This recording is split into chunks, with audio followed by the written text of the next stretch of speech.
ಇವತ್ತು ಈಸ್ಟ್ ಅಂತ ಮಾಡಿದ್ದಾರೆ, ಎರಡೇ ಕಾರ್ಪೊರೇಷನ್.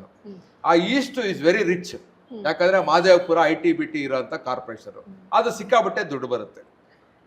ಮುಂಚೆ BBMP ಇದ್ದಾಗಲೂ ನಮಗೆ 1,000 ಕೋಟಿ ಬರ್ತಾ ಇದ್ದಿದ್ದು ಇಷ್ಟು ಇದರಿಂದಾನೆ, ಮಾದೇವಪುರ ವಲಯದಿಂದಾನೆ. ಯಾಕಂದ್ರೆ 8 ಝೋನ್ ಇತ್ತು.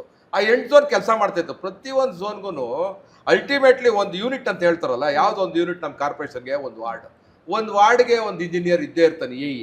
ಇವಾಗಲೂ ಅದೇ ಇದೆ, ಅದೇನು ಚೇಂಜ್ ಆಗಿಲ್ಲ. ಬರೀ ನೀವು 28 IAS ಅಧಿಕಾರಿಗಳಿದ್ರು ನಮ್ಮ BBMP ಹೈಯೆಸ್ಟ್, ಅದು ಯಾವುದೇ ಬಾಡಿಯಲ್ಲೂ 28 ಜನ IAS ಅಧಿಕಾರಿ ಇರೋಂಥ ಇತಿಹಾಸದಲ್ಲಿ ನಮ್ಮ ದೇಶದಲ್ಲಿ ಎಲ್ಲೂ ಇಲ್ಲ, BBMP ಮಾತ್ರ ಇರೋದು. ಇವತ್ತು ಆ 28ನ ನೀವೇನು ಮಾಡ್ಕೊಂಡಿದ್ದೀರ ಅಂದರೆ 105 ಮಾಡ್ಕೊಂಡಿದ್ದೀರ. ಅಷ್ಟು ಬಿಟ್ಟರೆ ಯಾವುದು ಗವರ್ನೆನ್ಸ್ ಆಗಲಿ ಇನ್ನೊಂದಾಗಲಿ ಯಾವುದು ಚೇಂಜ್ ಇಲ್ಲ. ನೀವು ಫಾರ್ ಎಕ್ಸಾಂಪಲ್ ಸೆಂಟ್ರಲ್ ಒಂದೇ ₹1 ಯಾವುದು, ನಾನು ಹೇಳ್ಬಾರ್ದು ಯಾವ ಕಾನ್ಸ್ಟಿಟ್ಯೂನ್ಸಿಗಳಂತ, ಕೆಲವೊಂದು ಕಾನ್ಸ್ಟಿಟ್ಯೂನ್ಸಿಯಲ್ಲಿ ಟ್ಯಾಕ್ಸೇ ಕಟ್ಟಲ್ಲ.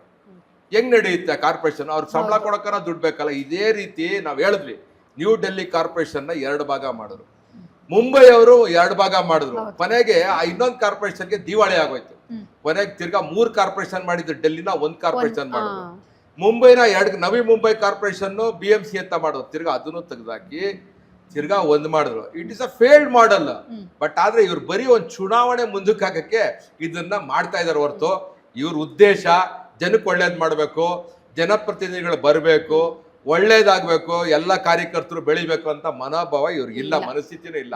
ಮುಂದಕ್ಕೆ ಹಾಕಕ್ಕೆ ಮಾತ್ರ ಇದೊಂದು ತಂತ್ರ ಅಷ್ಟೇ. ಅದು ಬಿಟ್ರೆ ಇನ್ನೇನು ಜೀವಿ ಏನೋ ದೊಡ್ಡ ಏನಂತಾರೆ ಅದಕ್ಕೆ ಬ್ರಹ್ಮ ವಿದ್ಯೆ ಏನಿಲ್ಲ.